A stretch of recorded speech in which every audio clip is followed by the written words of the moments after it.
Welcome to Franchise Empires. Would you have any advice for anyone who's maybe considering starting a venture with a partner versus thinking about going solo?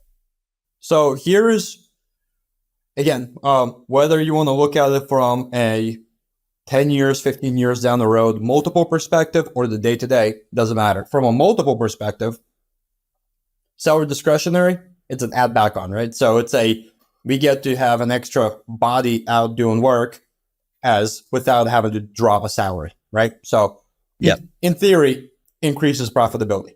On a day-to-day, we can get the marketing done, the payroll done, help on the phones, and somebody can go out in the field with the two of us. With one of us, if the field needs to happen, the other three things aren't happening. Or, again, we're paying a salary. It's nice to have that extra resource to be like the clutch hitter or whatever you want to call it for being that plug resource. Because on the day-to-day, one of us has a little bit more capacity than the other one. So having that extra resource to pick up the slack becomes very helpful.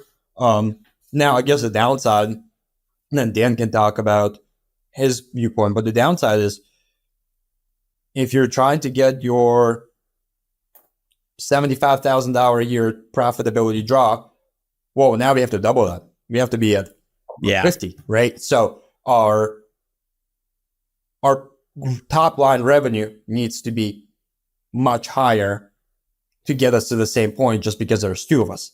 However, I also don't think that we would be, if we ran this individually, collectively, we might be at where we want to be, but I don't think we would be as sane nor as profitable on our own as we are together. And we definitely would be single if we were doing it alone because we'd be working even more than we already are. I think this is going to be our, knock on some wood around here, this will be our first weekend not working one day in the last 6 or 7 weeks. So knock on wood, I mean, we still have put in the hours, put in the work. If there was one of us, sometimes I give so much credit to the people that are on your podcast or the other people in Ace Handyman Services being a sole owner. I don't know how they do it.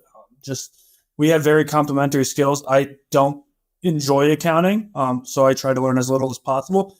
He does it great. Out in the field, being hands-on, getting on a 30-foot ladder, you won't see him above the fourth rung. I'll go all the way to the top. So we complement ourselves very well, and how some people do it with one person, I give them a ton of credit because I don't know if I would be able to. I won't speak for Artem, but I probably wouldn't be able to do it by myself.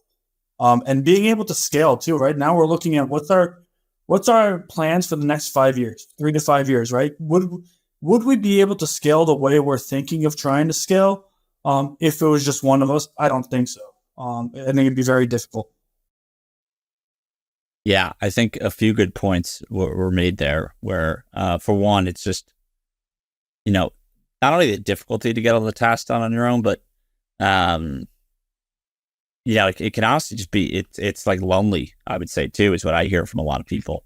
And you really got to surround yourself with a good team, join mentorship groups or some type of community. Because if you're just trying to do it all on your own, and depending on the size of the franchise, maybe that community is just the other franchisees that are in the system. But yeah, it's never, whether you on paper have a partnership or not, I definitely would advise folks to, find some type of place to share what's going on. Because if you're just flying solo, it is tough. But then, yeah, especially, I think it's almost for you guys, there's definitely an advantage in being able to really get the business going and get the flywheel going in those early days. Because as Artem said, right, you have that person who has enough skin in the game where they're not asking for a salary because you guys are both owners of the business. So, and in the early days, it's so important, right? Every dollar really matters. And if you guys, if you have two people who can just be scrappy, do whatever it takes to get done to make sure that you guys can start really building a team and an infrastructure, then you'll probably get to that place, that end state where you're really earning a lot and doing well. I would say quicker than the person who, as you guys said, right? If you get called out into the field and there's one owner, all that other stuff, the person who would be normally working on the business is now working in the business. and the progress stops from that standpoint. Now, don't get me wrong. Like, we put in the hours, but they're intentional. Usually they're intentional hours. Some days we're just at the office for the sake of being at the office, but the hours, the work, the gray hairs, right? It's all intentional.